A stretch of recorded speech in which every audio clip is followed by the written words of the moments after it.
And welcome back to Jeff Koinange Live here at Citizen Television, folks. A great conversation about Africa and the way forward. It's about governance, it's about leadership, it's about how we can lift ourselves from where we are right now and not, repeat, not rely on the West. That's what Professor Kingsley Moghalu is saying. He's the president of the Africa School of Governance based in Kigali. I'm telling you, folks, this could be the game changer. What do you think? Are you interested? Get online, folks. Africa School of Governance. Check it out. And you can apply, by the way. They're looking for lots and lots of spaces. If you're lucky, you could be a part of them. Right, Prof? Yes. If they're lucky, they could be a part of it. Absolutely. But you have to apply first, like you were saying. You can't win a lottery if you don't buy the ticket. You can't claim you won it and you don't have the evidence. Exactly. You've got to buy a ticket first. Yeah. Look, with Trump in power 2.0, yeah, Africa is going to matter less to those people. Am I right or wrong? Well, you know, there's something called positive mattering and negative mattering. We have mattered negatively for too long. We have mattered because we are dominated. We have mattered because we are exploited. We have mattered because we are dependent on the West and some countries of the East. That's not the kind of mattering that we should be aspiring to so that we will matter. The way you really matter in a positive way is to build up yourself as a country or as a continent, govern your spaces effectively, and you will begin to matter because you're respected. Yeah. If you matter without being respected, I'm sorry, that's not the kind of mattering that we need. No. So that's what the African School of Governance is here for, to teach Africa, to help Africa to matter on Africa's own terms. By the way, you're meeting some African ambassadors tomorrow, aren't you? Absolutely. Tell us. We will be, you know, when we go for these Africa tours in every country, we have a template. One, we will meet with senior officials of the government of the country we're visiting. Two, we will meet with the private sector. Because in African School of Governance, ASG, we understand that the private sector and the public sector have to collaborate to succeed, for the country to succeed. We hold a press conference. We meet with ambassadors of African countries in the capital. And so tomorrow, we'll be meeting with all the African ambassadors serving in Kenya to speak about the African School of Governance and asking them to bring their countries into the ASG ecosystem by getting their countries to nominate student applications to be students, you know, by arranging executive education training for their governments, these kinds of things we will discuss. But even more importantly, the end game, what the ASG will help Africa accomplish, and why that is in the interest of all our African countries. Yeah. Prof, what do you tell people, the critics of this continent, who are always saying, you know what, you guys, you are one step forward and 2-3 steps backwards. What do you tell them? Yes, we will tell them that at the ASG, we want to solve this problem by addressing what we call the mindset problem. I started by talking about the mind. Development begins in the mind. Every great power, every great continent, every great race has what is called a worldview. There is a way they see the world and themselves in the world, where they're coming from, who they are, where they're going, what's the plan to get to where we want to get to, what's the value system that should govern our societies, what's the strategy, the theory of action, what's the knowledge system, how do we learn, how do we know what's true or what's false, how we absorb information matters. And so African indigenous knowledge, our own knowledge systems should begin to matter to us, not just copying the systems of the West or of the East. So this is the answer I have, that we must go down to the fundamentals and begin to rework Africa's place under the sun. Yeah. What do you tell the people who say, you know what, I'm sick and tired of this continent. I'm just going to see if I could ply my trade in Europe. And you see the migrations of people. A lot of migration. Exactly. But a lot of risk as well. Of course. The boats tip over. Of course. Africans are dying. Yes. Nobody gives a damn. Yes. But you're trying to what? Make it better on the other, like the grass is greener on the other side? Well, that's the point. You know, if you don't value yourself, who will value you? If you do not say, I am, who will say thou art? So Africans need to begin to value themselves. The first way you show that you value yourself is for our leaders to create the environment that gives us dignity. Create more jobs, bring competent people into the government to help you to create more jobs with the right strategy, manage population growth. Africa's population growth, what they call the youth quake, is a trap. I always believe in questioning conventional wisdoms. We all believe Africa will be the next big thing because in 2050, we will have a quarter of the world's population. By 2100, we'll be 40% of the world's population, and so the world is increasingly going to be African. Big, fat deal. If those young people do not have skills, if they don't have jobs, you're just exporting a mass of poverty and joblessness. More migrations, more conflicts. So first we must manage population growth because China and many Asian countries have had to. You know, when China was having this overpopulation problem, they first had to bring their population under a certain level so that economic growth could outpace population growth. Yeah. That's how it works everywhere else. We will not change the laws of the universe in Africa. If we feel that we are populating the earth, but our economies are not growing more than we are populating the earth, I'm sorry. Yeah. You're walking backwards. You're walking backwards. It's negative. So we have to begin to think differently. Absolutely. Prof, I'm sure you've read this book called From Third World to First. Lee Kuan Yew. Lee Kuan Yew, I'm sure, yeah. And that brings me to a very important point. Go on. The ASG has two foundational partnerships that helped it to be created last year. The first is with MasterCard Foundation, which provided financial support for the establishment of the ASG so that it could be an independent institution. The second is we have a strategic partnership with the Lee Kuan Yew School of Public Policy at the National University of Singapore. And I was in Singapore with my colleagues from ASG to sign that strategic partnership on the 19th of March. So when you talk about from third world to first, we believe it too. Singapore could do it, we can do it in Africa. Yeah. Yeah, and if they can do it, we want to see how they've done it and adapt it to Africa's own conditions and do the same for Africa. And I think your good friend, President Paul Kagame, he's read that book several times. He always said Rwanda will be the next Singapore. That's a very, Africans have to think big. And if you come to Rwanda today and you understand what that country went through 30 years ago, 30 plus, you will have to give them credit for what they've gotten, where they've gotten themselves. And that was because of strong, competent, visionary leadership. Not the leaders dictated to us by the West or the East, but do the people agree with the leader? Do they believe in the leader? Is the leader legitimate to them? That's what matters. It's not what people in the West or what people in the East are saying. Because once you succeed, they will come looking for you. You've written your own story. That's why you said, we shouldn't depend on the West. And I wanted to add, we shouldn't depend on the East either.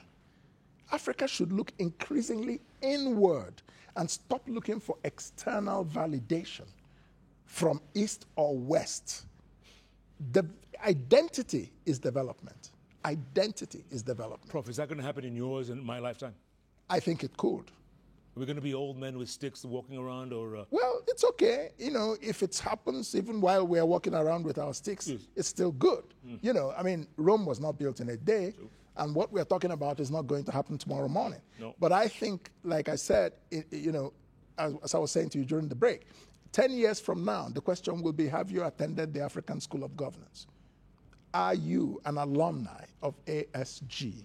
Whether the master's program or a doctoral program or the executive education program or a short course that you could take online.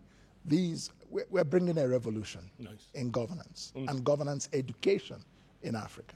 Excellent. Prof, we've got lots of comments coming from our viewers, thick and fast. Ayub right now will read the comments to us on the magic wall. Okay. Ayub, what do you have?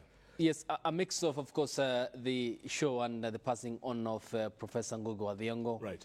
Areba Lennox says, real, if not through life is shining horror, in a country where leaders are committed to seeing the governed in tatters and tears. Change is now not a story, a promising revolution to which the future of the country looks upon.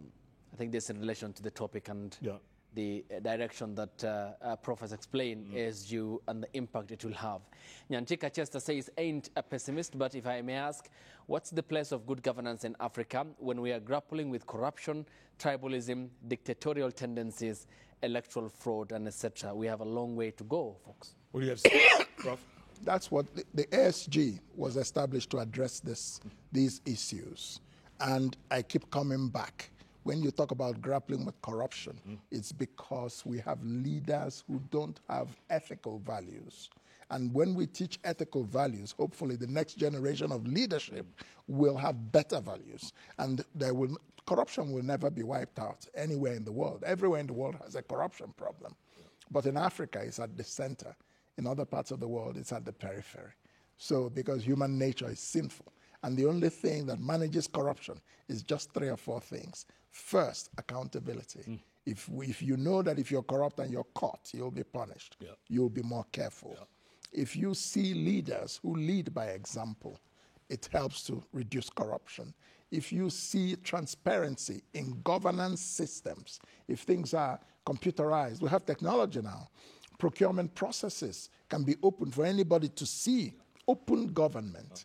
That will help to reduce corruption. That's why we have the center at the ASG, the Center for Technology and Governance. We will help governments to make their systems transparent. And then you have tribalism, dictatorial tendencies, electoral fraud. Now look at tribalism. Tribalism is a problem everywhere in the world and has been. Many people do not know that in England there was a civil war fought in the 1600s before parliament could be established. The people, the barons and the royalty, the nobles who supported an institution to check the ultimate power of the king, supported the creation of parliament. Some people who supported the king and didn't want any check, and there was war. So the point I'm trying to make is that Africa should understand that you can be Kikuyu, you can be Luo, you can be Kalenjin. That's a sociological fact, but it doesn't stop you from being a Kenyan. But for that to happen, the leadership of Kenya must establish a vision for Kenya that rises above Luo, Kalenjin, whatever. So we must have a worldview. If we don't have a worldview, we will end up with small views. And that's what drives tribalism in African politics. Small minds. Small minds, small views. There you go. President Roosevelt. Professor Mogalo, should you be given a chance to come up with the United States of Africa motto, vision, and mission, what will be the simple but powerful wordings for each? That's very interesting. This whole idea of, a United States of Africa. It's interesting. But again, like I say, I like to challenge conventional wisdoms. If you go to Europe, they have the European Union. But that's the outcome of a particular historical process. And that is the tension and the struggle for dominance between France and Germany. Many people don't understand this, and we want to go and copy and become like the European Union. Now, we have an African Union. Let us first of all develop our countries in Africa based on good leadership, competent governance. Then let us collaborate like we're doing on the African Continental Free Trade Area.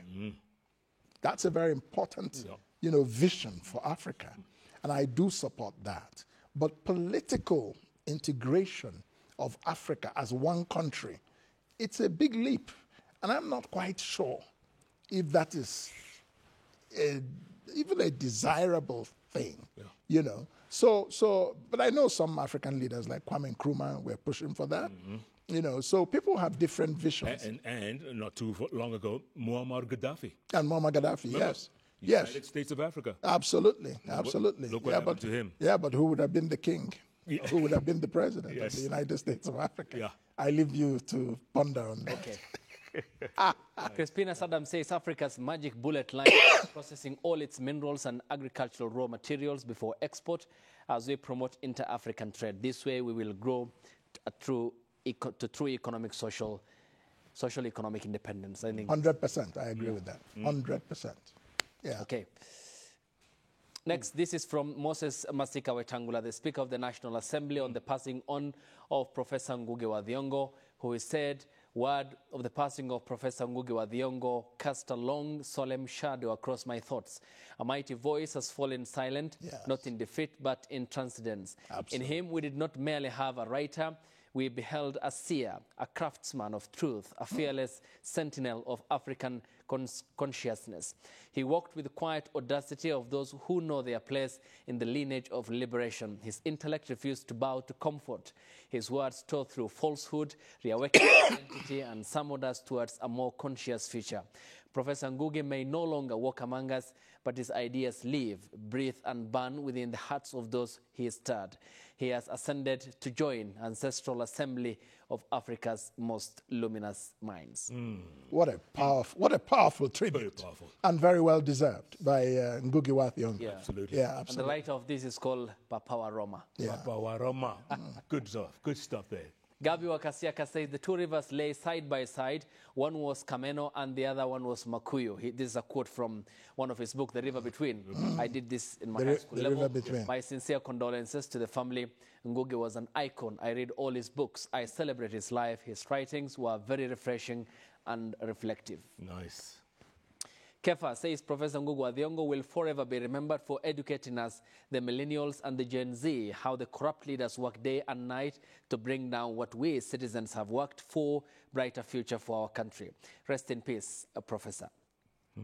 Andrew Krop says, we mourn the loss of Professor Ngugi wa Thiong'o, a literary legend, fearless thinker, and champion of African identity. His words challenged oppression, inspired generation, and gave voice to the voiceless. May his soul rest in eternal peace, and may his legacy live on through the stories he told and the truths he stood for. Rest in power, Ngugi. Kapio Sein says, it is said of all that when an elder dies, a library is burnt down. May Ngugi wa Thiong'o, an African enigma in his own right, rest in eternal peace. Great tributes. My dad says, rest in peace, son of the soil. Thank you for your erudite work you have left us with. May generations come experience you through word. This was the last and the mix of the feedback from our viewers regarding the topic at hand and the professor. Amazing tributes there, Prof. Amazing tributes. Absolutely. I was a fan of Ngugi wa Thiong'o, just as I was a huge fan of Chinua. These are his live pictures, by the way. Chinua Achebe, yeah. Very young. Yes, and I met him at a literary conference, the Ake Festival in Nigeria about 10 years ago. And it was a real pleasure to physically interact with him. And so, yeah, he belongs to a generation of African greats literati. You know, himself, Chinua Achebe, Wole Soyinka, who, by the grace of God, is still alive. Looking very strong. Yes, still quite strong. Yes. So, these are people who have shown the world that Africans can be as good as anybody on earth. Absolutely. In anything they set their mind to. We are great in the arts. We are great in sports. We were once great in technology. We must recover that greatness because technology is the currency of global power today. That's the only area in which Africa, we use technology a lot, but we must begin to produce our own technology. Yeah. Prof, before I leave you, I'll let you go. I want some final thoughts from you going forward. Yeah. Is this going to work? Will ASG, will it be a game changer? Well, without a doubt, ASG will be a game changer. You know, it's always, it's not uncommon to have doubts when, you know, great new ideas are born and when great new institutions are created. But the passage of time, you know, that's why I feel very humbled to have been chosen as the inaugural president of the African School of Governance by the African leaders who set it up. And I am working with my colleagues and working with our governing board and working with our founders. We all have a determination that ASG will work despite the odds. And one block at a time, we're building. We've just finished recruiting our professors. We are recruiting our students. In September, our doors will open for classes. And so on, it will continue to grow until it becomes a very, very strong. Look, Harvard was once a startup. That's right. Look where it is now. Yeah, look where it is now. Absolutely. That's what ASG will be in the future. What do you tell the youth out there listening to you right now? Well, the young people, I say, look, you know, focus on acquiring skills that can make you competitive. Focus on building an ethical mindset. You know, success for its own sake is empty. No. You know, but always try to leave your society better than you found it. You know, and be politically active. Let your voice be heard. Do not think that you should ignore politics for the politicians and face your own life, because what politicians decide can influence how far you can succeed. And that's why you find a lot of entrepreneurs in Africa. They succeed not because of the government, but in spite of the government.